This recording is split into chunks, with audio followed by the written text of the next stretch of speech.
our subject for this conversation has been centre stage for his country's entire history. Isaias Afwerki, usually known as Isaias, is Eritrea's only ever president, having served in the role since 1993. After rising through the ranks of Eritrea's liberation movement during a 30-year war for independence against Ethiopia, Isaias has instituted a colossal centralisation of power around himself. Eritrea has no free newspapers, no constitution, no parliament.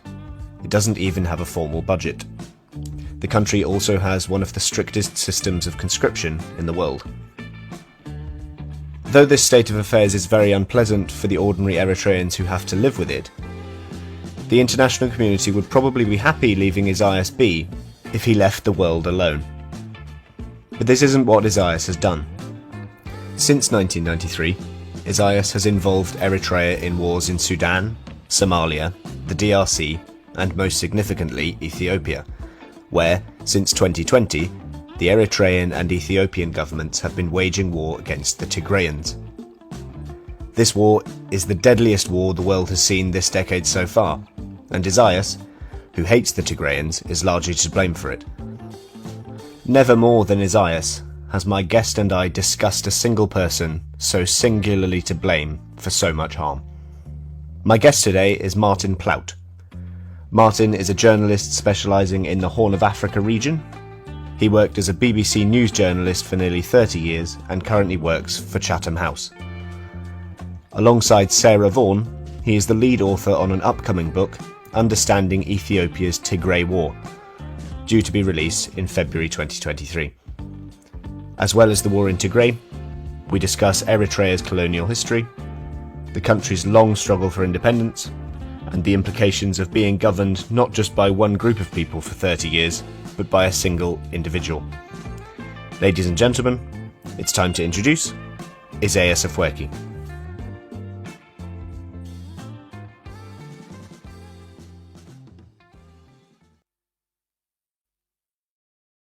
Hi Martin, how are you? Oh, I'm absolutely fine, thank you.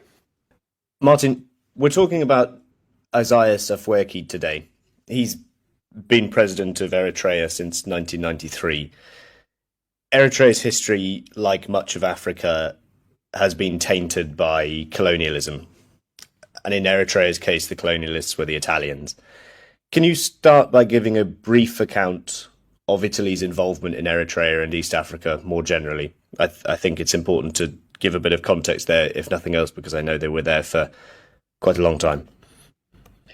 They were indeed. They arrived in the 1880s and took Eritrea as just a port, and then gradually a colony, and then gradually expanded from that and moved onwards. But they were only the latest set of people to arrive. I mean, of course, because Eritrea is on the coast of the Red Sea, almost everybody has stomped across it at one time or another, whether it was the Greeks, the Romans, the Egyptians were there for some time, the Turks were there, Arab traders have come and gone.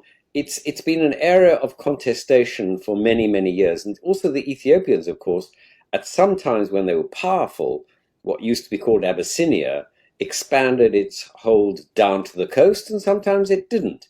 And one should also not forget that I think it was the 1860s or 70s, Britain actually landed on the coast of Eritrea and sent an expeditionary force to go and free some of its citizens, subjects, who in fact were the consul, who was being held by the emperor. They marched inland. They brought 60,000 troops from India, and they took the fortress in which the emperor was living, because he had refused to give up the British consul. They brought back lots of goodies, including his son, who was extremely well treated in Britain, met Queen Victoria and tragically died of pneumonia. But, Britain had no interest in the area and simply left it up once they had freed their consul. So almost everybody has stood on the shoreline of Eritrea. It's one of those places that everybody takes hold of. But as you say, it was the Italians who in the 1880s expanded their hold. And then under Mussolini in the 1930s, used it as a base to attack Ethiopia, because Ethiopia and Eritrea were going to be part of this vast Italian empire that Mussolini wanted to create in the Horn of Africa, which is going to include Somalia and stretch all the way across Somalia and Ethiopia and perhaps even further. And it was only then in the Second World War that they were pushed out of first Eritrea and then Ethiopia, and Emperor Haile Selassie was put back on the throne by the British. And so you can see that Eritrea has had this long, strange colonial history in which the Italians certainly were the predominant power, but by no means the only one.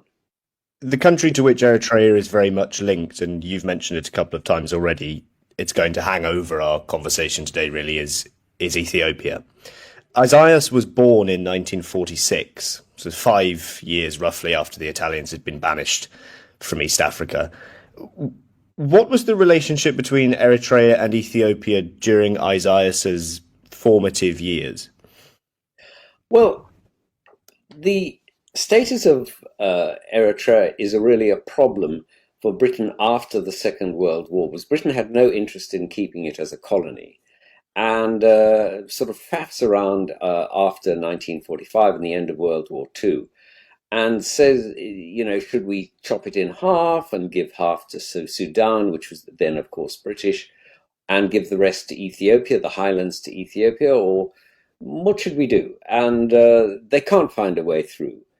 And there are sharp divisions amongst Eritreans themselves, because they have their two views. The highlanders, who are essentially Christian, say, well, we're really part of Ethiopia and we want to unite with Ethiopia. And the lowlanders, who are mostly Muslims, said, no, hang on, we'll go with either an Arab state or become independent ourselves or join Sudan.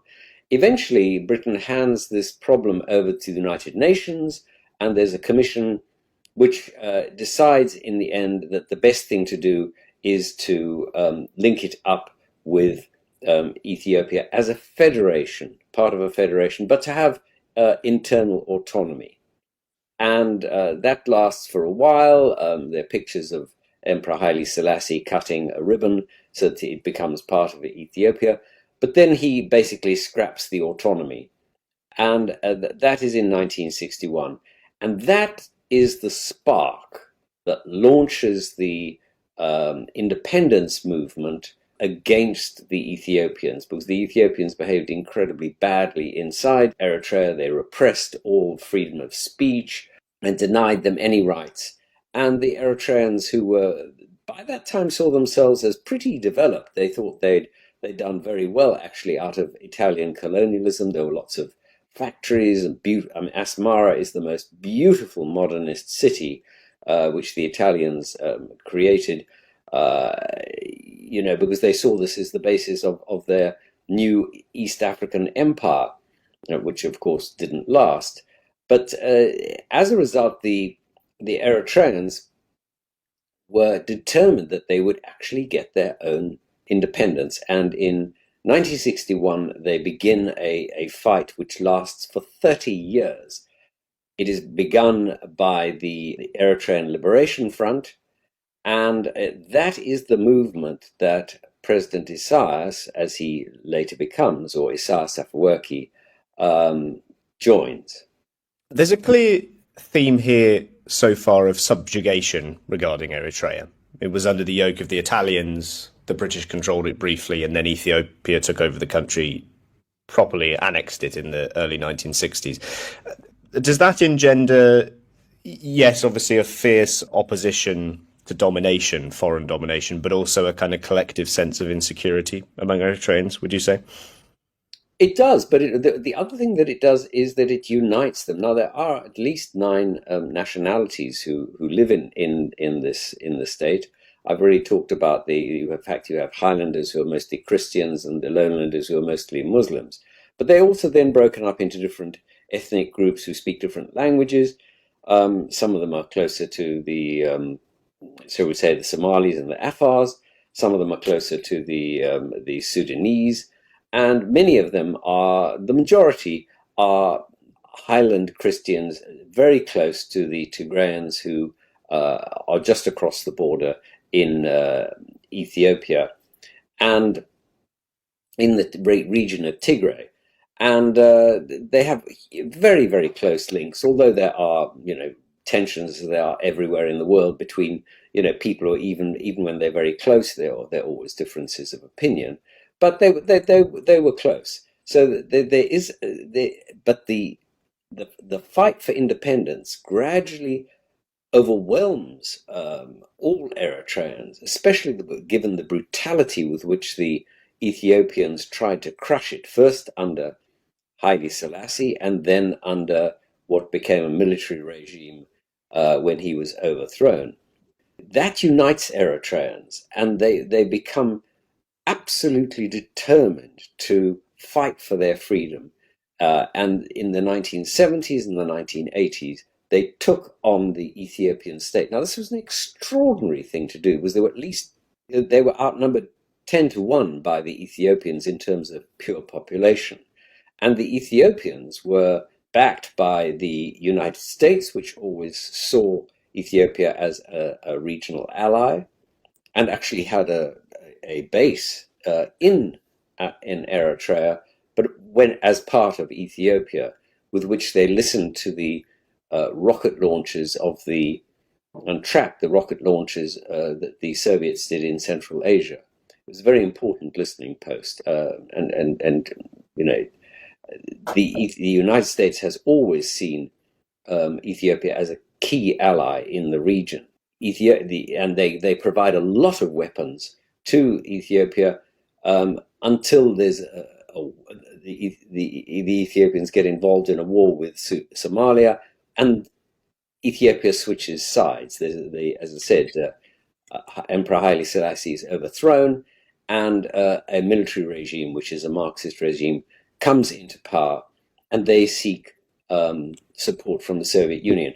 The Eritreans were fighting against a much larger state in Ethiopia, backed first by the Americans and then by the Soviet Union.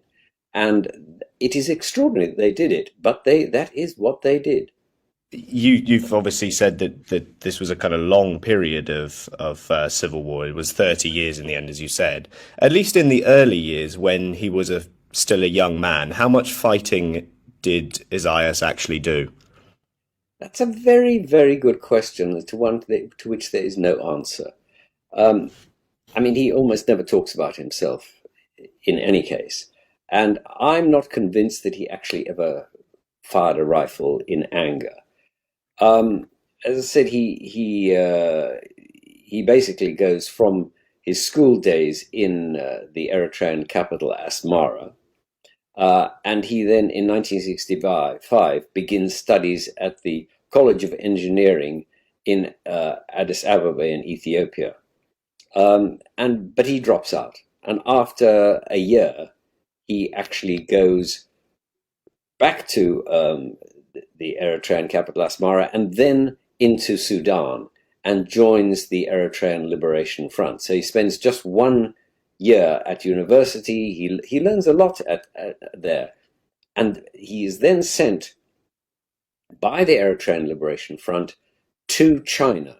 The Chinese gave some support to the Eritreans, and he learns, at the height of the Maoist period, a lot from the Chinese. And I would argue that was probably the most important moment in President Isaias's life, because he essentially inculcates not so much the Marxism-Leninism of Mao, although he did, but more the way in which the Maoist system of control of the population and the brutal way in which Mao, was prepared to crush people who stood against him. Let's not forget that Mao is the greatest mass murderer the world has ever known. I'm larger than Stalin or Hitler, and that in a sense tells you a lot about how Isaias gets involved and his perspective. When he returns, he then begins plotting against the Eritrean Liberation Front, of which he's a member, to form his own organization. A theme that's come up on this podcast before when studying sort of liberation movements is the limitations that military figures come up against when they try to enter politics. This was a theme about Solomon Majuru, the Zimbabwean leader who I did a podcast on. I mean, fairly early on, did Isaias set about controlling political elements of the independence struggle and the liberation front rather than the military elements? Do you think that was a conscious decision on his part? I think it was, but there's some things which are really endemic to his personality, and one of them is plotting. There's a interesting story told by somebody who was very close to him, both as a student in the 1960s in Ethiopia, and then who followed him into the Eritrean Liberation Front in Sudan in the 1960s. And he says that when he arrived in Sudan, Isaias met him and said, fantastic that you're here. Don't say a word. Don't say a word. We're being terribly badly led.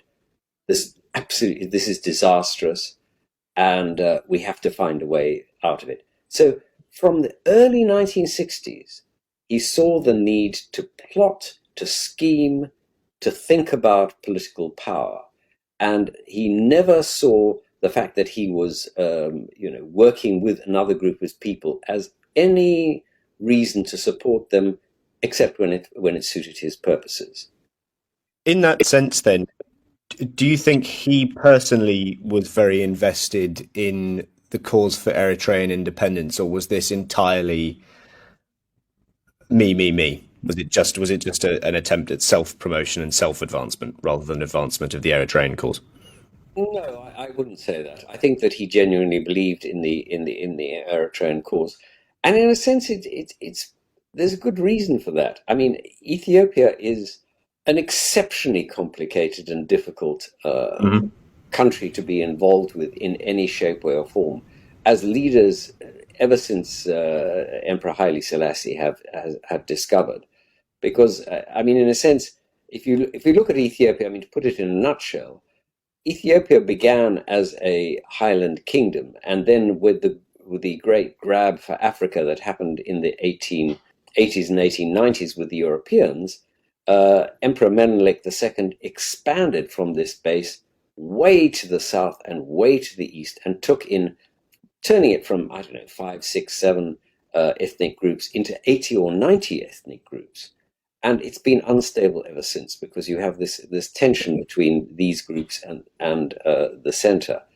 And President Isaias in Eritrea saw Eritrea as a much more united, organized force, from which he could operate. And I think that the idea that he would not press for independence while wishing to have a role in the whole of the region, I think is untrue. I think he did want independence of Eritrea because it would provide him with a stable base from which he could operate.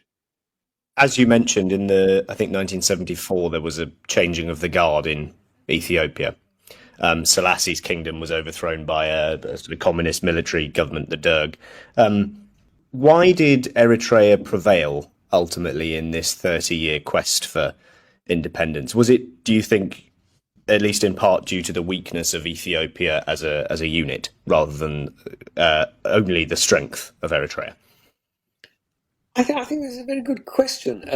I mean, the Eritreans did what they were extremely good at, which was to retreat to an area of of Eritrea in which almost none of them ever lived.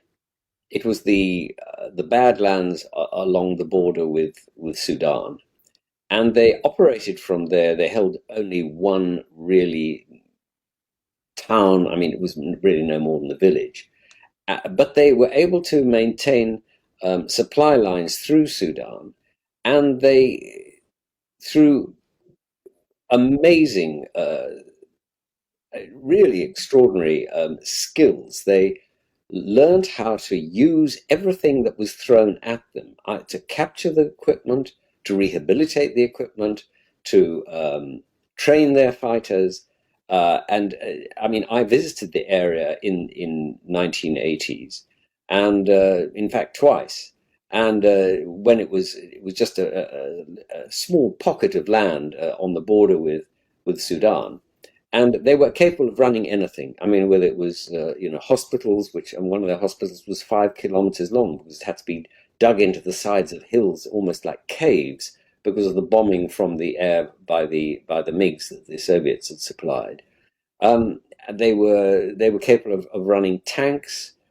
All of these things they did, and frankly, the Ethiopians threw at them huge armies of poorly trained peasant soldiers who were just mowed down in their thousands upon thousands. And through careful strategies and exceptional bravery by Eritreans, they gradually wore down the Ethiopian machine, and then worked with other movements inside Ethiopia to outflank the government. And eventually in 1991, in a simultaneous move, which was again brilliantly planned, they took both capitals, the capital of Asmara in Eritrea and the capital of Addis Ababa in Ethiopia. And it was their Tigrayan allies who took Addis Ababa with support from the Eritreans, and it was the Eritreans, the Eritrean People's Liberation Front under Isaias Afwerki, who took Asmara in Eritrea. If we look at sort of the post-91 independence era, Isaias became president in 1993. Why was he able to sort of consolidate power around himself? The fact that there had been this long civil war clearly led, I imagine, to a weakening of state capacity. Was it quite easy, therefore, for sort of one person to slot themselves in to power and become an individual substitute for a lot of this capacity? Well, there are two reasons for this. The first is that he was really only first amongst equals when in 1991 he was the Secretary General of the Eritrean People's Liberation Front, and there were others who were. I mean, some of the actual leader of the organization was somebody called Ramadan Mohammed Noor, but Noor really had no real power. Isaias held all the real power, but there were very powerful people who in charge of the army you could stand up to him. But the one thing nobody ever competed successfully against Isaias was in plotting. He never stopped plotting and scheming, and he had done this even when they were living in isolation in this remote area along the border with Sudan. And he had ruthlessly eliminated people who dared to question any strategy that he came up with. They were just killed. The other thing that was not obvious to people from the outside, including myself, was that inside the Eritrean People's Liberation Front, which he led, was another party, a Marxist-Leninist party called the People's Party, which really ran everything, and he led that. So while on the outside it may have looked like a sort of broad front with different interests, behind pulling the strings was a Marxist-Leninist party, and that was absolutely controlled by Isaias. And this is completely in line with what you were talking about, the sort of Maoist tactics of having this well-organized party within a party that sort of is able to throw its weight around, right? Absolutely. And the other thing that happens when he gets to Asmara in Eritrea, the Eritrean capital, and they settled in 1991. They could have. I mean, it was very shrewd what they did, because they could have just said, "Well, here we are. We've taken power. We're independent." They didn't. They waited 2 years, and relied on support from their allies amongst the Tigrayans who'd taken Ethiopia for support to go to the United Nations and have an internationally recognized referendum about whether there should be Eritrean independence, which they won with, I've forgotten what it was, but 98% of the vote. 98, and it was a yeah. genuine vote because people had fought for 30 years for their independence. So, I mean, who was going to vote against it? If you look at his presidency after 1993, it's worth pointing out that in terms of the government that he has led, this isn't a sort of run-of-the-mill dictatorship in the sense that you have a small group of people accommodating a wide range of interests. It seems as if there has been a kind of unprecedented centralization of power, not just around a group, but around Isaias himself. For instance, it's worth mentioning in terms of press freedom, international press freedom scores, Eritrea scores lower than North Korea.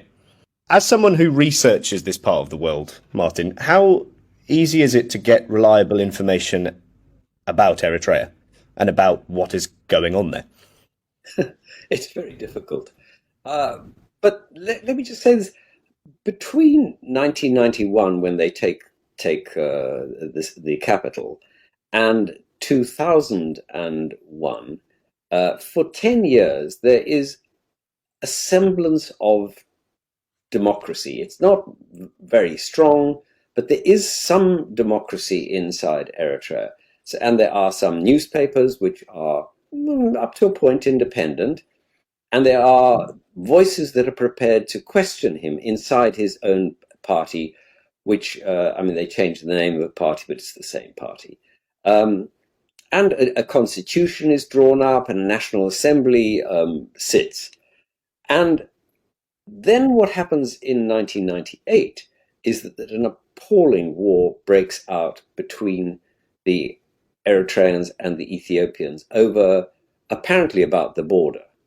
In fact, it was about other things, but it was about one particular village. There's a clash in a village called Badme, which nobody, frankly, had ever heard of in the outside world, and few people had heard in either capital before. And there's a terrible 2-year war, which is ended in 2001. And at that point, a series of his most senior colleagues and allies come to Isaias and say, look, this was a disaster. And you really haven't delivered on the promises of democracy and freedom and openness that we gave to the Eritrean people. And at that moment, Isaias faces his most serious challenge. He's faced others before, but this is his most serious challenge. And in September 2001, he rounds up every single one of those key leaders, who all of them who were not, except for a couple who were out of the country at the time, and crushes the independent newspapers, arrests journalists. The draft constitution is never signed by the president.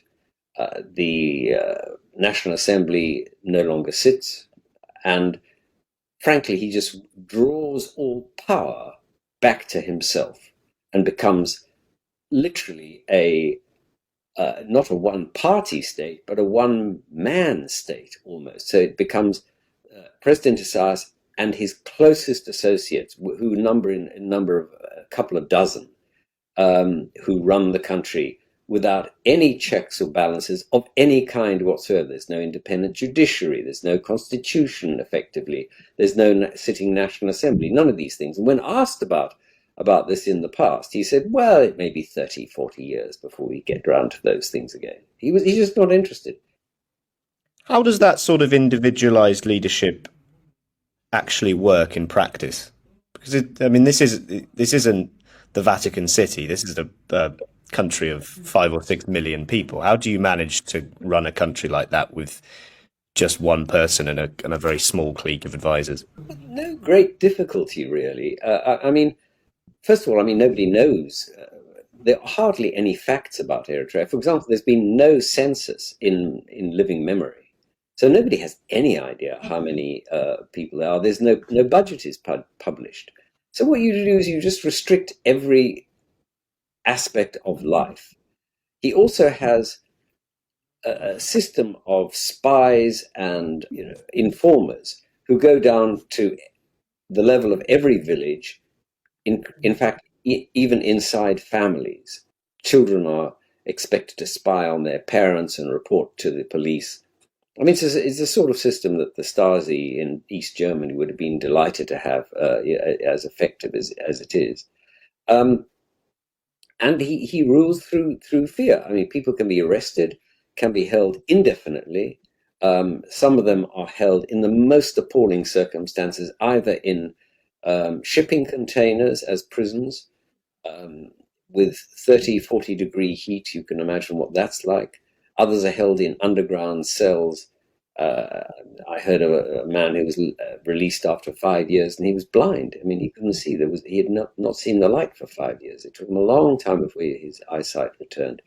And this is the kind of way. It's a mixture of absolute brutality and the plus one other thing, which is that every child, to graduate from school, you must go to Sawa, which is a military base, and receive your final education, year of education there, and then become a national service conscript. And your national service can be extended indefinitely. Some people have been in it for more than 20 years. And you're paid, I mean, literally pocket money, and can't possibly support a family on what you get from there. And that's how he runs the country. The country is run like a combination of a military camp and a spy center. If you look at international reception of this sort of regime, I read that Bill Clinton in the 90s, and obviously you've said that the 90s was somewhat different to the 2000s and since. Bill Clinton, who was president when Isaias came to power, he described Isaias as a Renaissance African leader. What were international attitudes towards Isaias like after 2001, when he became a totalitarian leader? Well, let's be honest. The attitude of the international community has been, if you don't cause us trouble, we don't really care. I mean, it was only really after the explosions at the Kenyan and the Tanzanian embassies, which took place before the tragic attacks on the Twin Towers in New York, that the Americans really began to take what was happening in far off lands of which they knew little very seriously. And even then, don't forget that President Isaias has never been an Islamist. I mean, he loathes the idea of religious. I mean, although he's a Christian by background, and I have no idea what his personal beliefs are, but he's a Marxist-Leninist, and I don't think he gives a damn about religion. He tolerates a couple of the major religions, but I mean, cracks down on anybody who is out of line in that respect. But he was certainly not in favor of militant Islam. So from the American point of view, well, who cares? I mean, here's a small country which, yes, is in a strategic position because it's on the Red Sea and opposite Yemen and Saudi Arabia. But beyond that, it really had no interest to the rest of the world. And as long as they didn't open their ports to the Russians, or I mean, who it really wasn't an issue. And so people basically left Eritrea alone. It has been one of the places which they haven't really engaged with. And it's only been recently, when you have the appalling war that broke out in Ethiopia in November 2020, which threatened the relationship between Ethiopia and the United States, and Ethiopia and the West and European Union, that people have begun to take him much more seriously, and so has the Arab world. Let's move to talking about the war currently then. I think a good starting point for discussing it is the events of 2018. Something that came as a surprise to people internationally was that Isaias conducted a rapprochement with Ethiopia after the election of Abiy Ahmed as Ethiopian president in 2018. Over what did the two governments come together in the end? What was the substance of the 2018 agreement to sort of give up these border skirmishes? They agreed on a few things, but one of the things they really did agree on was that they both loathed the Tigrayans. Although, as I mentioned earlier, the Isaias had worked with the Tigrayans to overthrow the military regime that came after Haile Selassie. He also had squabbled very, very badly with them over a series of absolutely abstruse issues. I mean, some of them were tactical. I mean, whether you should hold territory or behave like a guerrilla movement and not hold territory and just attack from the rear. And this led to specific problems because in one of the major battles, Tigrayan forces who'd been sent to be trained by Isaias were thrown into a key battle, and many, many of them lost their lives. And the Tigrayans were furious that they hadn't been consulted before this happened. There were also ideological questions about, should you be more pro-Soviet Union or pro-Chinese? And the Tigrayans at one time were actually pro-Albania, would you believe? And Isaias thought this was crazy. And so there was these kind of ideological questions, and there were many, many other ones. They just frankly got on each other's nerves big time.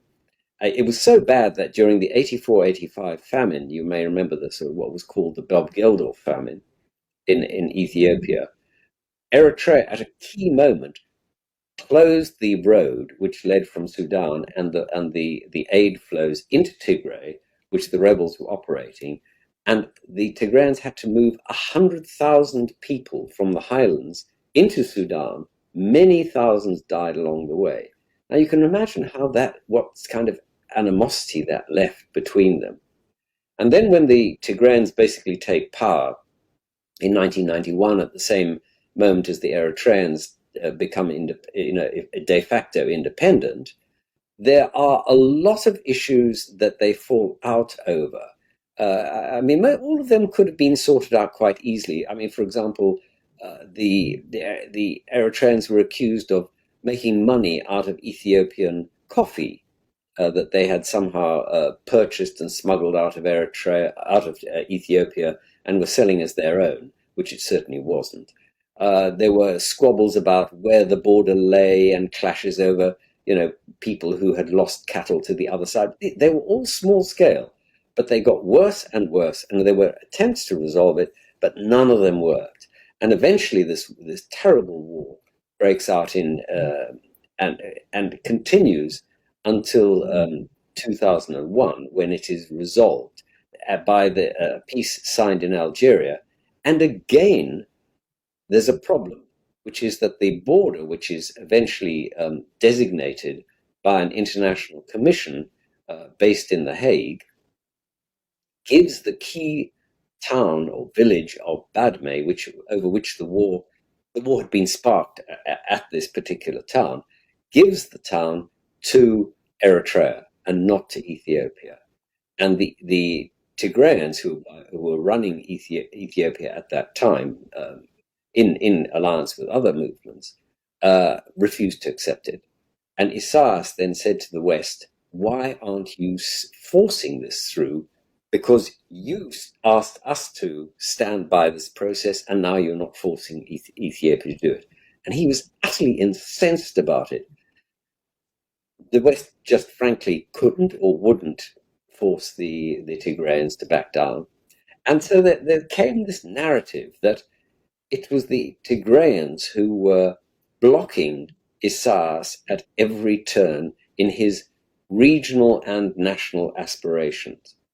And then for a variety of complex internal reasons, the Tigrayans lose power in 2018, as you mentioned. Abiy Ahmed becomes prime minister, and he reaches out to Isaias. And although Isaias is not keen in the beginning, very soon with the help of actually American negotiators, they mend fences and they signed an agreement ending the conflict between the two countries in Saudi Arabia. But as I said, from the beginning, the one thing that Abiy and Isaias agree on was that the Tigrayans have to be removed from power, because from both of their points of view, it is the Tigrayans, the northern Ethiopian ethnic group who had controlled Ethiopia. They are the source of all evil. The problem now, presumably after 2018, is that the Tigrayans have become somewhat sidelined within Ethiopia. Absolutely. I mean, they had some influence because they still held key positions in the Ethiopian army and were in the security services and well entrenched in business. But they only represent 6 or 7% of the population, so they weren't a large group, and they were completely sidelined and gradually being pushed out of power, and so they're marginalized.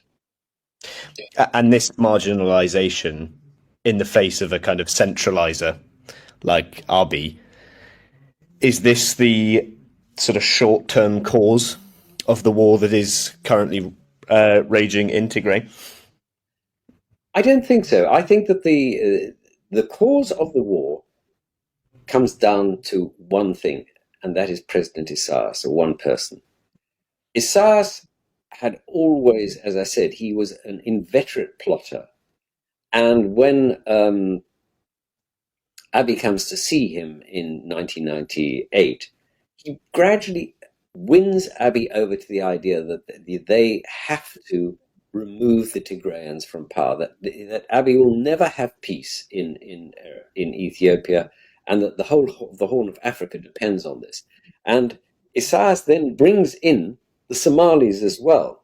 He persuades the Somalis to send somewhere between 5 and 10,000 troops to Eritrea to be trained, and that he then plans to use the Somali troops together with the Ethiopian and the Eritrean forces to crush the Tigrayans. And although the Tigrayans can be said to have made mistakes and errors, and you can point the finger at them for the way in which they behaved between 1998 and 2000, November 2000, when the war actually breaks out, I think that is not the real reason for the war. And the war is plotted from Asmara, from Eritrea, and and basically brings in the Ethiopian forces. And both the leaders, Isaias and Abiy, visit each other's military facilities, something that is almost never heard of before, just prior to the outbreak of the war. And on the night of the 3rd and the 4th of November, there are clashes in the Tigrayan capital, Mekele, and then the tanks roll across the borders. So Eritrea has obviously intervened in this conflict since. What is Isaias after then? Is it revenge? Yes. Is it? Yes, it is revenge. I think it is two things. I think it's revenge for the humiliation of the 1998 to 2000 war, which Eritrea essentially lost. And it is also revenge for the Tigrayans for standing up against him.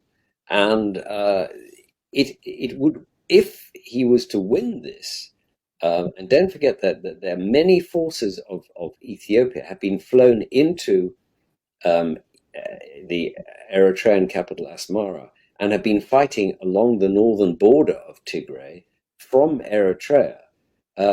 It is now suggested that the actual war conduct is being planned from Eritrea rather than from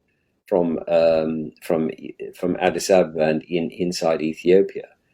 And they are really doing everything in their power to crush the Tigrayans, and in particular to prevent them from having a land border with Sudan, because the Eritreans, just like the Tigrayans, remember that in 84, 85, and in the previous years when they were fighting against Haile Selassie and then the military regime, that supplies via Sudan were vital. So Eritrea and Ethiopia are attempting to prevent that land border from being closed up, from being contiguous, and at the same time trying to crush the Tigrayans who have retreated into the mountainous areas of Tigray and are fighting on something like 6 different fronts. To pick up on that, I've read a few times that one of Isaias's objectives is to sort of keep Ethiopia internally unstable. Obviously, one of the themes that we've talked about today is the fact that Ethiopia is ethnically and regionally very diverse. Is that correct? Do you think is one of his objectives to destabilize Ethiopia internally in order to kind of enhance Eritrea's own influence in the region? I think that's accurate.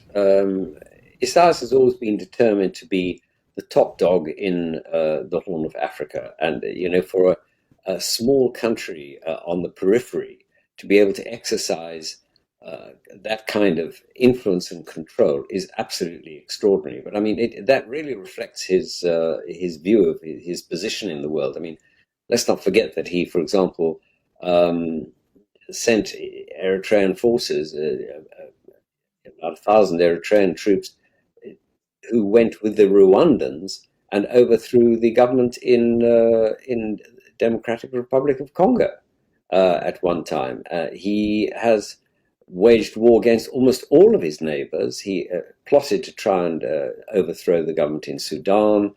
He's attacked Djibouti. He has had a war with Yemen. He's interfered with and intervened in Somalia. So I mean, as far as he's concerned, the world is his oyster, and he can plot wherever he wishes to. He's been very fortunate because he has had support from. He's always been able to find support from some or other external group, whether it was the Chinese who gave him his original training, or the UAE and the Saudis who backed him after 1998. He's been very fortunate in getting that support, and today he has at least some support from the Chinese, who see Eritrea as a great source of a potential source of potash in the years to come. The strategy he's pursuing in Tigray is risky.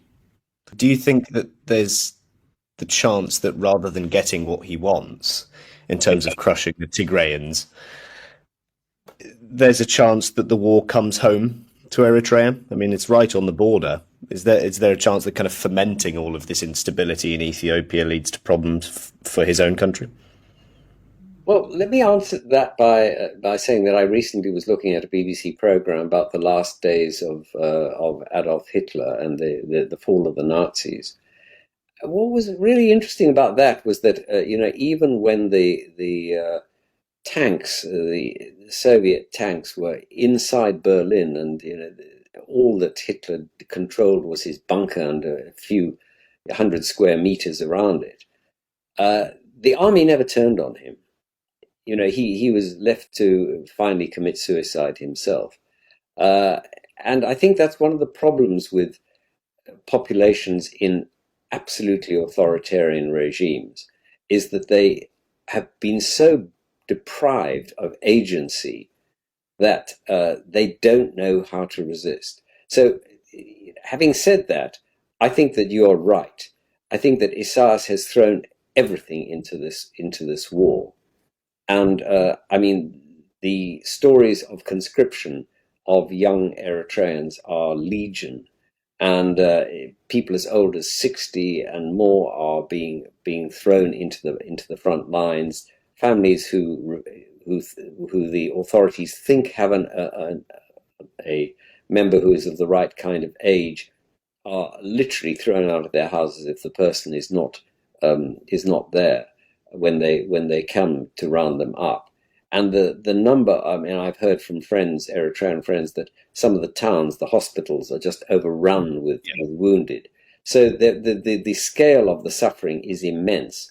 And one day, if this war is lost by Isaias and by Abiy, then there will be a reckoning. But how that will happen, I have no idea.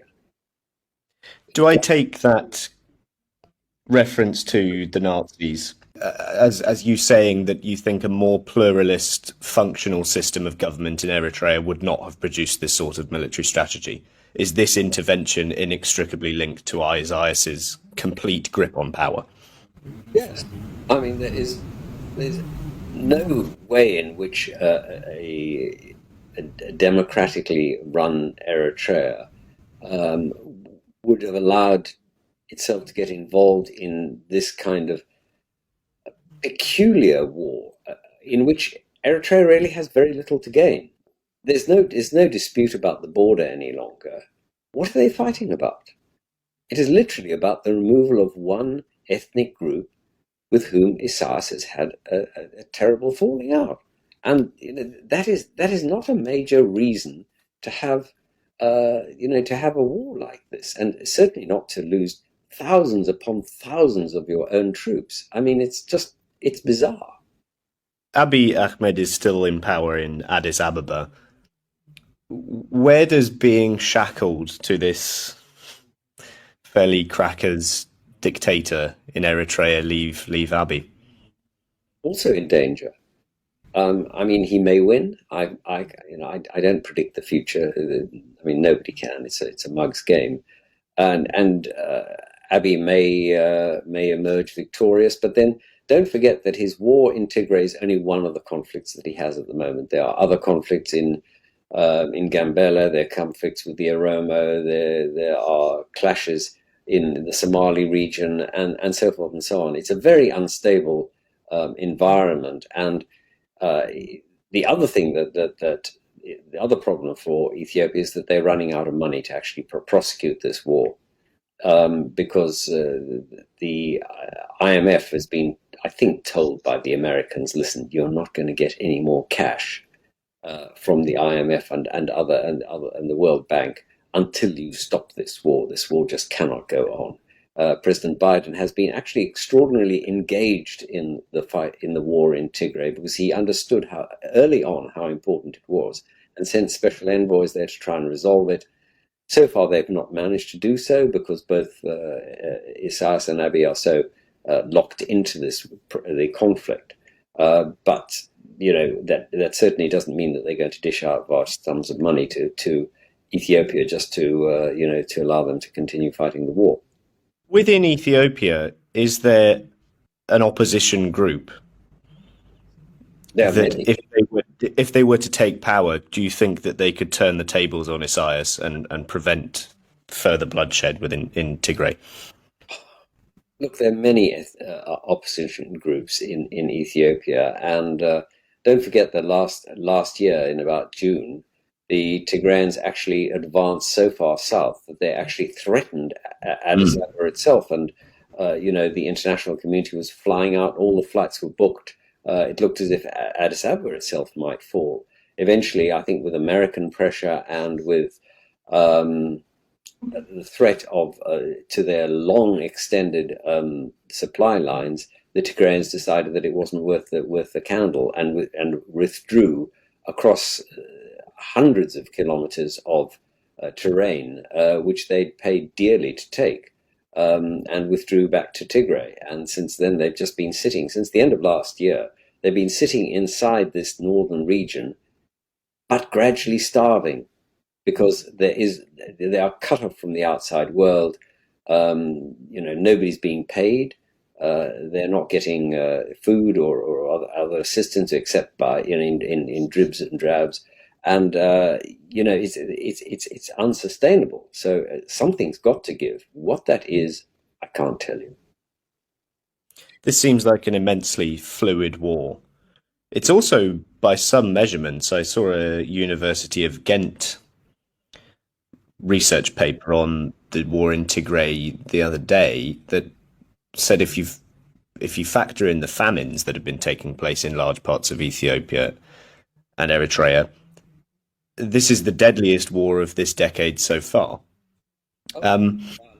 by a long chalk. I mean, it's something, the estimates are between 250,000 and 500,000 Yeah, people, which is sort of 10 times the number of people killed in Ukraine. indeed. If we return just to finish to Isaias himself, he's obviously built up this immensely centralized grip on power in Eritrea. He's also 77. What happens to that system, a system in which one person is overwhelmingly the most important person, when that person dies, which we can have to presume is not that far away? Predicting what will happen when a leader like that goes, uh, I hope that there will be a measure of democratization. There are certainly plans amongst the Eritrean diaspora, which is very large and influential, sends back a lot of money to Eritrea, to try to find a way that will install something that is more democratic, which wouldn't be difficult since there's no democracy of any kind in Eritrea at the moment. But will that succeed, or will another military figure seize power after him? Who knows? I mean, there's just absolutely no way of predicting this. I mean, surely there's no civil society worth talking about in Eritrea itself. The only civil society is the church and the mosque, which still exists in some form, but highly infiltrated. The Coptic Orthodox Church is had an independent leader. He was placed under house arrest, and when he eventually died, the regime put in their own man, so to speak. Um, uh, but they do have a measure of autonomy, and they're the only organizations which really have, shall we say, grip in Eritrea. Does he have children? Because obviously, if you look at North Korea, that's what will happen is that one of his children will take over. I mean, that has been one of the speculations that his son will take over, but is that true? Who knows? I mean, he doesn't. He never talks about these things, and is dismissive of people who ask him.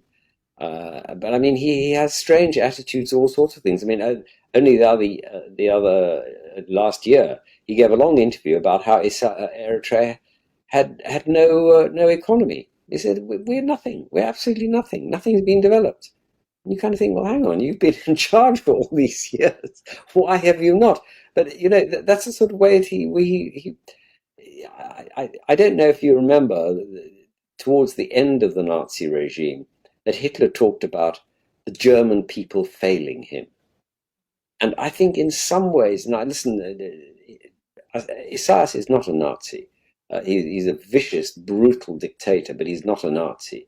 But his attitude towards the Eritrean people, and the fact that he's prepared to throw them into endless wars and conflicts, and that they should die in their hundreds of thousands on his behalf, it displays a similar attitude. It's difficult not to be concerned about the situation there, because so many of the different actors in it seem so irrational and so unstable in their position.